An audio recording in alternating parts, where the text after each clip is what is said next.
A chacina na Fazenda Patos. Jornal à Noite, de 5 de agosto de 1938. Arrastadas pelos cabelos para a degola. Depois da formidável chacina, perpetrada com inomináveis requintes de crueldade, Corisco e seu bando dançam alegremente ao som do realejo, poupadas a sanha assassina para contarem a história. Decapitadas vivas. Nenhum tiro foi disparado contra as vítimas da Fazenda dos Patos. 2 mulheres no bando de Corisco.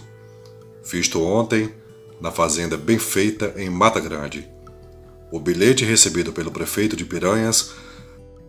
Estes são alguns títulos das matérias que foram publicadas pelo jornal Carioca à Noite em suas edições dos dias 4 e 5 de agosto de 1938.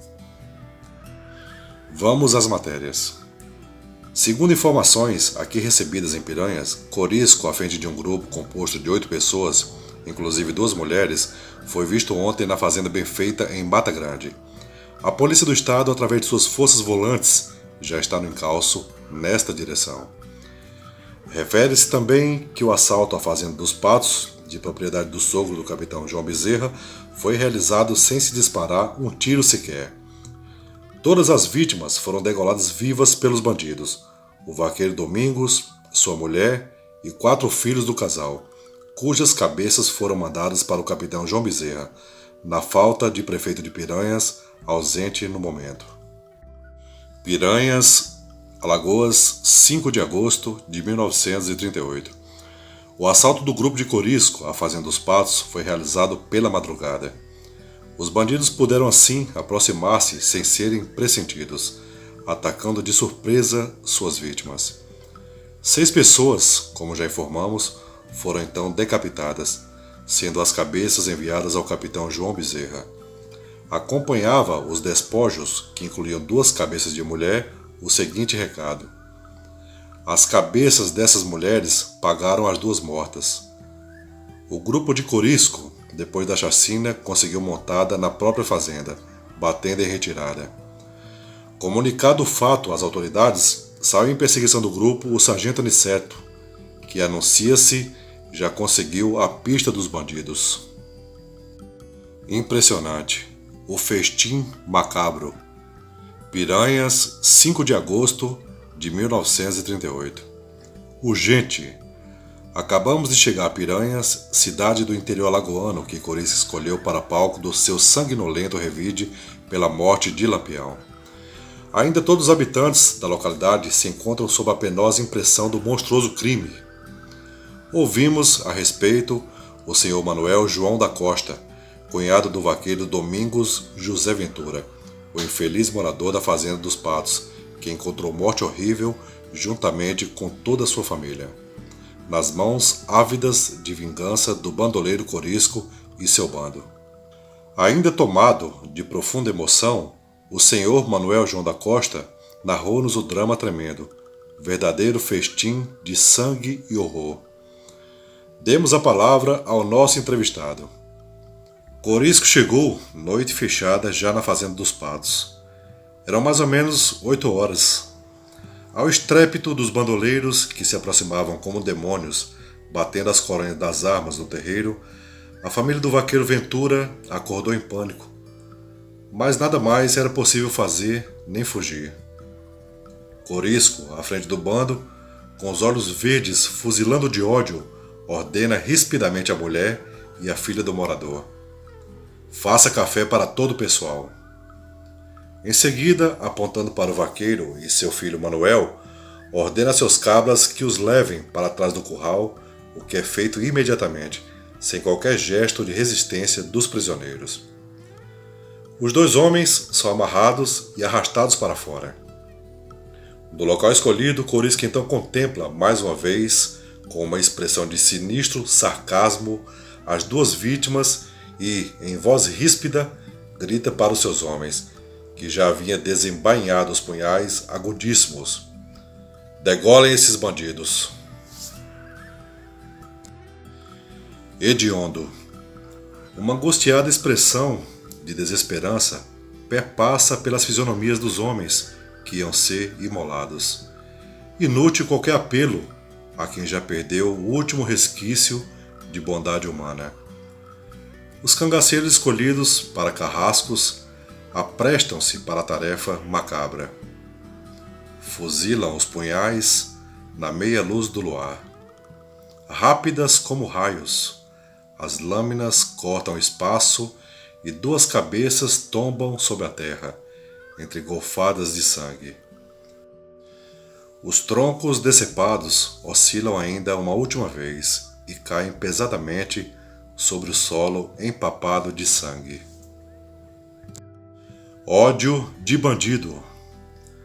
Não satisfeitos em sua insaciável sede de vingança, Corisco e seus homens, depois de amaldiçoarem em altos brados as vítimas indefesas, voltam a casa, onde tinham ficado os outros cabras, guardando os demais moradores. Um frêmito de horror circula pelo sistema nervoso daquelas pobres criaturas, ao verem de volta o sombrio Corisco, cujas pupilas, com ódio inextinguível. Chegou a vez dos filhos do vaqueiro Ventura, José, solteiro, e Odon, casado. Os facínoras amarram-lhe as mãos para trás, conduzem-nos para o terreiro e aí, entre imprecações demoníacas, degolam-nos de um só golpe, com a sua alucinante maestria de sangradores. Agora as mulheres! Agora as mulheres! Grita Corisco, enquanto seus homens agarram pelos cabelos a mulher e a filha do vaqueiro, Guilhermina Nascimento Ventura e a jovem Valdomira Ventura. Vocês vão pagar a morte de Maria Bonita e Enedina, diz o bandido olhando para as mulheres. Nenhuma sombra de piedade naquelas fisionomias que só o ódio sabe fazer vibrar.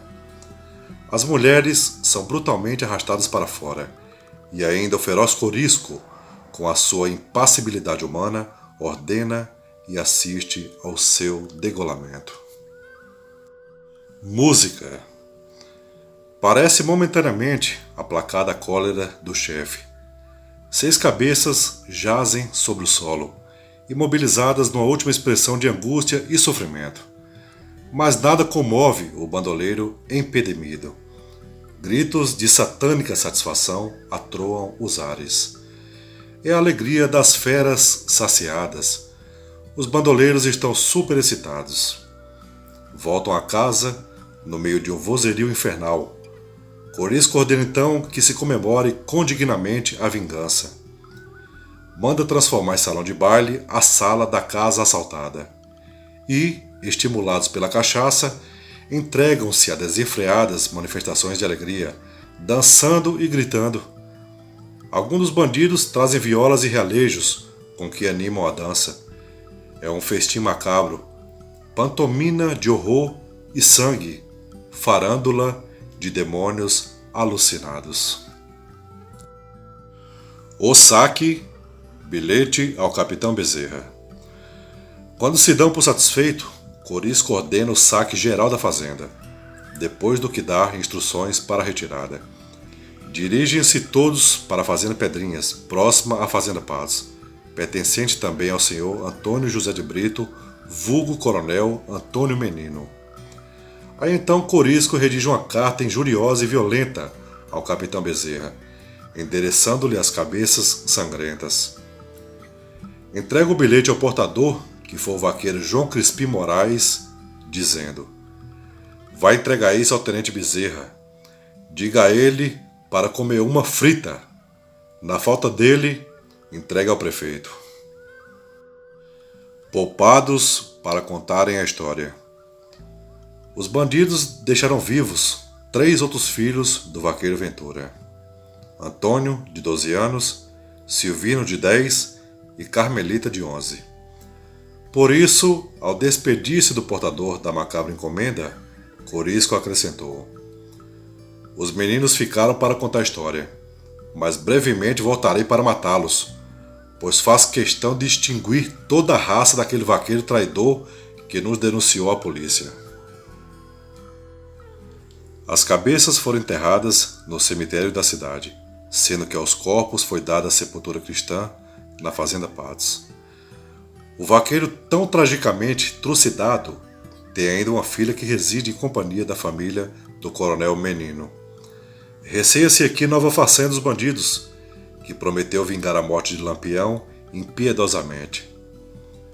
Na carta dirigida ao tenente Bezerra, enviando as cabeças, diz Corisco: matei 2 mulheres para vingar a morte de Maria Bonita e Enedina.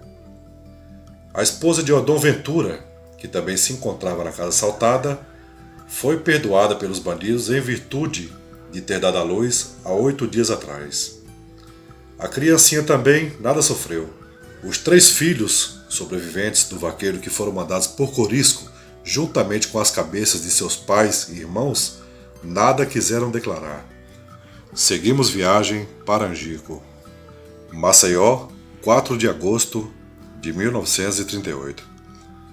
A população dessa capital continuou sob forte impressão da vindita tomada por Corisco e seu bando, composta todo ele dos fugitivos da fazenda Angico.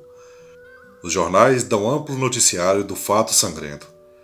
Conhecem-se agora os mortos da fazenda Patos, onde Corisco chegou de surpresa, não tendo sido possível nenhuma resistência. Corisco chegou e não conversou. Amarrou todas as pessoas encontradas, em número de 6, fuzilou-as, cortando depois as cabeças e mandando-as num saco para o prefeito de Piranhas, com um bilhete no qual dizia que as 11 cabeças da fazenda de Angico fariam rolar muitas outras. O saco com o presente macabro foi levado por uns caboclos que chegaram a Piranhas pela madrugada.